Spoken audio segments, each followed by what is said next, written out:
చాలామంది కష్టపడుతున్నారు, సంపాదిస్తున్నారు, డబ్బులు సమకూర్చుకుంటున్నారు. చాలా మంచిదండి.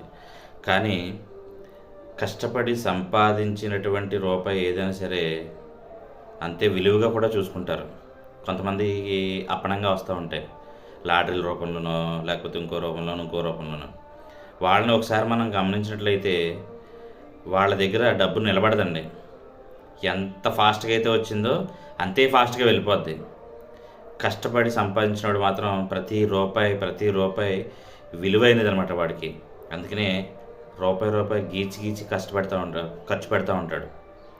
అందుకనే కష్టపడి సంపాదిస్తేనే దాని విలువ మనకు తెలుస్తది.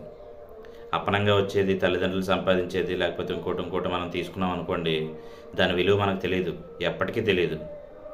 అర్థమైందా? వీడియో నచ్చితే లైక్ చేయండి. ఎవరైనా ఎలాంటి వాళ్ళు ఉంటే గనక ఖచ్చితంగా షేర్ చేయండి.